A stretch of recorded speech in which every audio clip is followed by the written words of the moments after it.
మీద పెద్ద ఎత్తున దండయాత్ర చేయాలి, పోరాటం చేయాలి. తప్పదు కదా, కొట్లాడితేనే తెలంగాణ వచ్చింది.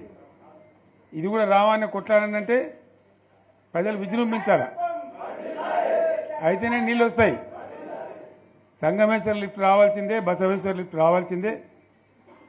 ఖచ్చితంగా రెండు తాలూకాలకు కూడా 1,50,000 ఎకరాలకు నీళ్ళు వస్తే పంటలు పండితే మనం బతుకుతాం.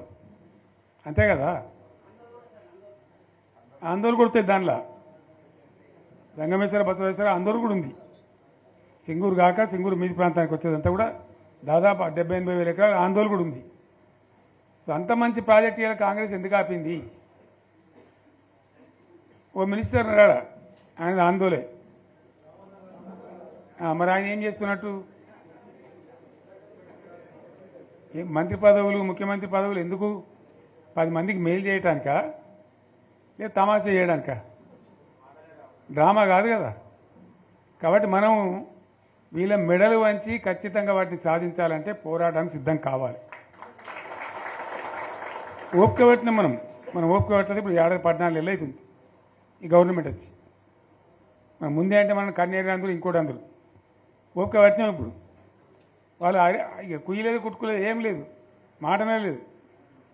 అంటే మనం కొట్లాడేయాలి, ప్రత్యక్ష ప్రజా పోరాటాలు లేవదీసి ఖచ్చితంగా ఈ ప్రభుత్వం మెడలు వంచి సంగమేశ్వర బసవేశ్వర సాధించాలి.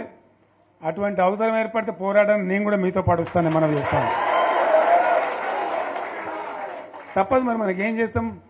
మంచి మాట మంచి మాట, చెడ్డ మాట చెడ్డ మాట, అంతే కదా. పోరాటం లేవదీయాల్సిందే. మీ ఎమ్మెల్యే మాణిక్యరావు నాయకత్వంలో, అక్కడ మాజీ ఎమ్మెల్యే భూపాలరెడ్డి నాయకత్వంలో, మీ జిల్లా నాయకుడు హరీష్ నాయకత్వంలో ఖచ్చితంగా దీని మీద పోరాటానికి మీరు బాటలు ఏర్పాటు చేయండి. మొత్తం యావత్ జిల్లా కూడా మీతో కలిసి వస్తుంది. అందరు నాయకులు వస్తారు, అందరు కూడా ఉంటారు. సంగారెడ్డి ఎమ్మెల్యే గారు కూడా మీతో పాటు ఉంటారు. అందరం కలిసి కొట్లాట తప్ప రాదు. అయితే ఈ కొట్లాట మనకు తప్పదు. ఎవలకు? బీఆర్ఎస్ వాళ్ళకు. ఎందుకంటే బీఆర్ఎస్ పుట్టిందే తెలంగాణ కోసం. తెలంగాణ సాధించడం, తెచ్చిన తెలంగాణను లైన్లో పెట్టినాం మనం. మళ్ళీ ఇప్పుడు ఈ దరిద్రులు వచ్చి మళ్ళీ నాశనం పడుతున్నారు, అంతే కదా. మళ్ళీ దీన్ని కాపాడాలంటే ఎవడు కాపాడు? మళ్ళీ మన నుంచే కావాలి. మళ్ళీ ఇది లైన్లోకి రావాలి, అందరు మంచిగా ఉండాలి. ఎందుకంటే మనకు, మన పార్టీకి కులం లేదు, మతం లేదు, జాతి లేదు. తెలంగాణలో ఉన్న ప్రతి బిడ్డ మనోడే. వాళ్ళు ఏ మతం ఉన్నారు, ఏ కులం ఉన్నారు మనకు అవసరం లేదు. ఈ తెలంగాణ బార్డర్ గీత లోపలిన బిడ్డలు అందరు మనోళ్ళే, అందరు బాగుపడాల్సిందే. ప్రతి ఒక్కరికి న్యాయం జరగాల్సిందే. ఆ న్యాయం జరిగి ఆ ఫలితాలు తెలంగాణకు వచ్చేదాకా ఇంకెవ్వడు కొట్లాడాడు, ఎవరితో కాదు. అది అబద్ధాల పంచాంగం. మళ్ళా మనమే కొట్లాడాల, అంతేనా? పక్క మాటేనా ఇది? కొట్లాడదాం కదా. ప్రాణం పోయినా సరే తెలంగాణకు రక్షకులు మనమే. తెగించి కొట్లాడాల్సిందే. తెలంగాణ హక్కులను కొట్లాడాల్సిందే మనమే. కొట్లాడి తీరాల్సిందే, అలా రెండవ మాట లేదు. కాబట్టి దయచేసి అవసరమైన సందర్భంలో మీ జిల్లా నాయకులు పిలిపిస్తారు, రాష్ట్రం నుంచి నేను కూడా పిలిపిస్తాను. మీరు సిద్ధపడి ప్రత్యక్ష ప్రజా పోరాటాలు లేవదీసైనా సరే మన ప్రాజెక్టులు సాధించుకోవాలి, మన నీళ్లు సాధించుకోవాలి, మన ప్రజలకు అన్యాయం జరుగుతుంటే ఎదురు తిరగాలి, కొట్లాడాలి. తప్పకుండా ప్రజలకు న్యాయం చేసేదాకా మనం ముందుకు పోతూనే ఉండాలి. తెలంగాణ కోసమే బయలుదేరిన జెండా గులాబీ జెండా. తెలంగాణను సాధించింది గులాబీ జెండా. తెలంగాణను మంచిగా చేసి లైన్లో పెట్టింది గులాబీ జెండా. భారతదేశంలో నంబర్ 1 అనేక విషయాలలో చేసి సాధించి చూపెట్టింది గులాబీ జెండా. జర్రంత మోసం జరిగింది.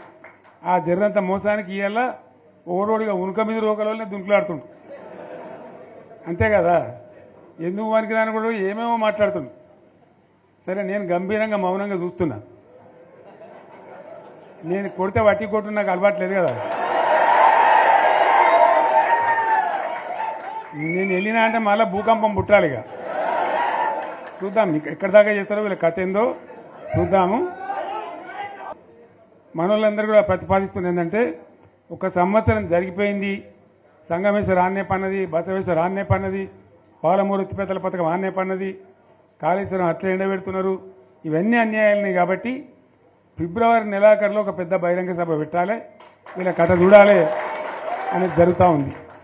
కాబట్టి మీరు కూడా పెద్ద ఎత్తున దయచేసి ఆ సభకు కదిలి రావాలి. అంత దూరమే ఉండదు.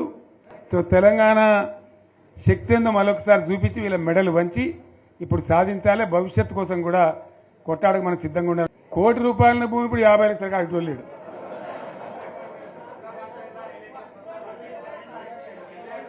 ఈ ఒక్కని బాధగా ఉంది. వచ్చారు హైదరాబాద్కి, అందులోకి 2 ముస్లిం సోదరులు వచ్చారు.